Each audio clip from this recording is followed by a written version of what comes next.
I just wear these for every tea spill from now on out? Like, I'm basically doing the devil's work. My grandma would not like to hear that.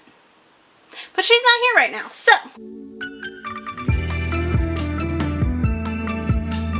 Hey guys, I'm Allie and welcome back to my channel. I'm talking about a pretty sensitive topic, I feel like.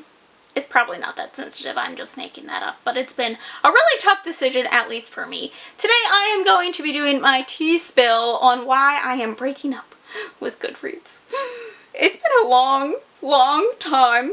I think I've been a Goodreads user for at least 10 years now, and things just aren't working anymore. But let's get into a little bit about Tea Spill and my episodes of Tea Spills. They are brought to you by me, but they are inspired by the Sips by subscription box. This is a $15 a month subscription box, and it has 4 different teas in it. It's about a month's supply of tea. They are samples and they are specified to you. You take a personal test, tell them what you want, what you're looking for in a tea, and then they send it the box. I love these. I look forward to these. I'm so excited. I love tea. I love any hot drink, honestly. Really excited. I've been looking forward to this. I was afraid they weren't going to send me one. I got a little nervous. I was like, oh my god, I have to go back in and order one. But I've been loving this so much, I've even done a bullet journal spread dedicated to it, where I've been tracking the teas that I get, the caffeine level that they have, and whether or not how much I like them or not. So I've been waiting for this so I can finish a full spread. Cup of hot water here. We're waiting for this to cool down. But let's see what teas that I got this month. So these are my September teas, and there is a cheat sheet made for Allison, and it has all the teas here. So these always come with like these bags. They're disposable tea bags if you need them, because they do send some loose tea sometimes, which I'm already seeing. The first one looks so good, and high caffeine black tea. This is cookie tea. This looks so good. I love this packaging. This is a loose tea, so you can use as much as you want, but it says you can sip this tea on your own or whip it up in a scrumptious latte with your favorite milk. But this looks so good. This might have to be the one that I try. So this, yeah. Then the next one, it looks like it's this fruit punch by Tea Chic Shimaya. I'm sorry. So this is also a loose tea. I love loose teas, and this is actually nice because it has a resealable bag. The other ones normally don't. This is a nice, you can enjoy a nice cold cup of fruit punch. We exchange the sugars and substitute for nutrients to help the body. Add sugar or honey for sweetness, caffeine free. So it's got pineapple, strawberry, hibiscus, GABA. Is that? I don't know how to say that. But this is caffeine free, so that's pretty cool. Now they have it as iced, but I like my tea hot, honestly. I like iced tea, but I prefer it hot. So there's this premium, it's a Kenyan black tea with mango. So this is by Ajiri Tea, and this just, it's black tea grown in Western Kenya with a hint of mango flavor. And there are 4 bags in here to try. That sounds really good too. Black tea with mango. I might give that one a try just because that sounds so good. And then the last one in here is a blueberry matcha tea. I don't know how to pronounce anything in life. There's 4 of that as well, and these are from Tips and Tea. So that's really exciting. And then there is Ajiri means to employ in Swahili. So Ajiri employs over 60 women in Kenya to handcraft the packaging for the tea boxes. Every box is a unique work of art. That's so cool. 100% of profits from the sale of Ajiri tea go back to Kenya to pay school fees for orphans in Kenya. That's really cool. I think I'm going to try that one just because. So let's give this a try. And does it say? So steep 3 to 5 minutes. Hopefully I don't talk longer than that. I'm pretty good at talking longer than that. So let's give this a try. It smells so good. It smells so good. Let's talk a little bit about Goodreads. So I think this all really came to the forefront when I read all the Goodreads winners for 2018. If you haven't seen that video, I actually have 2 videos. I have the vlog where I did the whole process, and then I also have the wrap up. I realized very quickly that the Goodreads winners were definitely a popularity contest, and that it was basically which ones had been marketed the most in the publishing industry. It wasn't necessarily the things that were the best, that were written the best, that really should have won anything, as I found out. I didn't rate really anything all that high. There was a few things that I rated high, but they were things that I had already read ahead of time, and they weren't even things that I would have put at the top at the time. Like, I showed the things that I voted for against the things that actually won, and like just nowhere close. I realized pretty quickly that Goodreads, the awards themselves, are a popularity contest. It wasn't a good time. I was miserable reading all the winners because most of them were terrible. I think that was step number one into realizing that I have had a problem with Goodreads since before that. Goodreads started out as a way to just track my reading. That was when I hadn't really known about BookTube, and I liked getting on there. One of my favorite things was to get on there and put what page number I was in. It would show what percentage I was at in the book. So I really liked that, and I enjoyed doing the process of that. When I started getting into BookTube and I was reading more than 1 or 2 books a month. My reading increased greatly. I do give this credit to when I graduated college, so I had a lot more free time. I had waited until I graduated college in order to start my BookTube, actually, because I didn't want to have to balance that. I was working full-time, I was going to college full-time, I had 2 jobs, like, it was hectic as is, so I didn't want to add on top of that at the time. So then I started reading a lot more, and then it just became harder to update my Goodreads the way that I was. I used to be very much like one book as I was reading. Like, I couldn't read multiple books at a time. I have since found that I have to be reading several books at a time.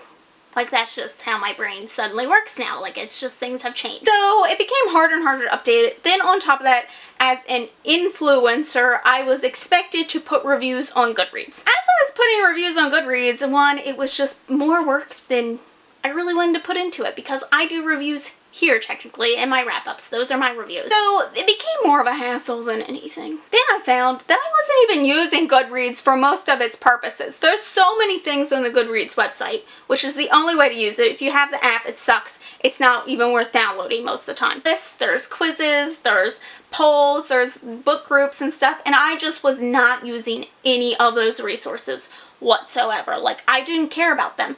I don't check the messages on there. It's a very old type of like thread messaging system that just was grossing me out. And most of the messages I got on there were unsolicited type of offers. They were people who were trying to get me to review their books. They weren't real books, and they were like Word documents they were trying to send me.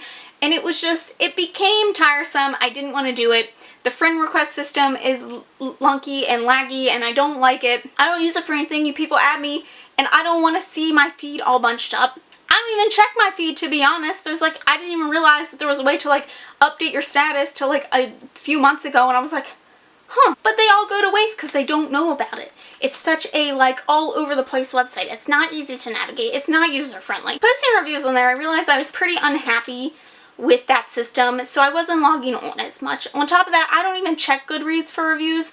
Most people, I feel like, outside of the book community check Amazon now. That's where they go for reviews. So if I want to write a review, I'll just put it on Amazon. But the thing is, I haven't even been writing reviews because it's just such a hassle.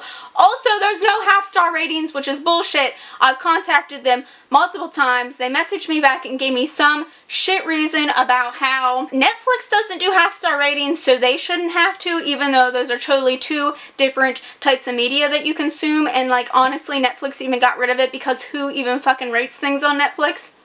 If you are into a movie reviews, you have a movie review website you can go to. Then I was only really using it because I wanted to see my stats at the end of the year. And that was nice and fun, and you know, I tried other apps to get the stats and they just didn't work as well. So I was only using it for the stats. The problem is the stats were wrong because there aren't half-star ratings, so my rating average was not correct. On top of that, for the longest time it didn't count rereads until last year, and then it was a fucking mess to try to count them. Also, it's really hard to navigate and create shelves. I know a lot of people didn't realize that you could create exclusive shelves, and I just did this in the past year for DNFs because they just kept showing up in my to be read or my read, and I didn't want them there. So that was messing with my stats on top of that. I also found that the page numbers were not correct because, one, you have to make sure that you are choosing the very correct edition, which is okay, fine, but audiobooks were showing page numbers, and I don't want to count my page numbers for audiobooks because I'm not physically reading anything with my eyeballs. I'm just consuming it in my earballs. So overall, I'm just unhappy that they choose not to progress their site. There's a lot of features that they could get rid of that just aren't useful on their site. I use the list, but I can just find those on Google. I don't even need to be using Goodreads. And I've noticed more and more that I'm using Goodreads less and less. I'm visiting Goodreads less and less because I don't really care about the other reviews on Goodreads. I only check it really if I'm looking for like to see if someone has talked specifically about it or what star rating they've given it. But thing is, if I'm looking for that book, I've probably seen it on their channel and saw them talking about it. So that's where I'm seeing it. I'm probably not even checking Goodreads anymore for that. So I created a spreadsheet at the beginning of the year. Well, I took a spreadsheet and I made it my own and I shared it with you guys, and that is the spreadsheet I've been using. It gives me all the stats that I want. I know that it's precise because I'm the one putting it in. I have found the things that I want to track, and it's so many more options than Goodreads could ever give me. Goodreads doesn't give me that option to track what books I've checked out of the library for the month, which this does. It doesn't give me a percentage of what is audiobook, ebook, physical. It doesn't give me a genre thing. So this is very personalized and what I now use. I also have found that I like using a reading notebook that has like a list of books and a TBR and things to buy. And that works for me too. I like to use multiple things and those work for me better than Goodreads ever did. So I could see if you were an excessive reader, Goodreads might not be your best option. It can just be messy, and to go through and clean things up just takes so much time. And even if you try to do a mass edit, a lot of times it freezes or it restarts or like whatever, and it just doesn't work as well as it should. Goodreads and I are breaking up because we are just done at this part in our relationship. I think I will still go on. I will put star ratings for things, so if people want, they can go on there and check my star ratings for things, but I'm not going to put in-depth reviews for everything because they'll be here if you really want to see me talk about things. I feel like I had much more thoughts that, you know, made more sense in my mind when I thought of this video, but now I just feel like I'm ranting on the same thing over and over again. It just doesn't work. Anyway, let's try the tea. This is still very hot. It's definitely been longer than 3 to 4 minutes, so I normally just leave my tea bags in. I normally just leave my tea bags in because I don't care. Wow. It smells really good. Oh! Wow.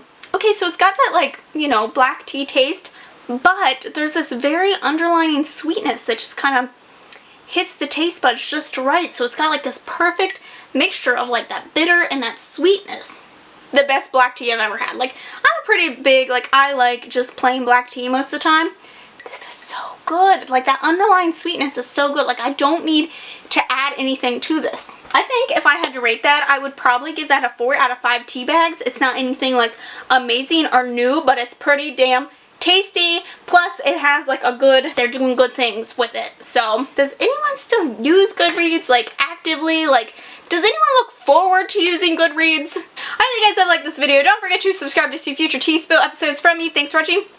Excuse me. And I'll see you in the next one. Bye.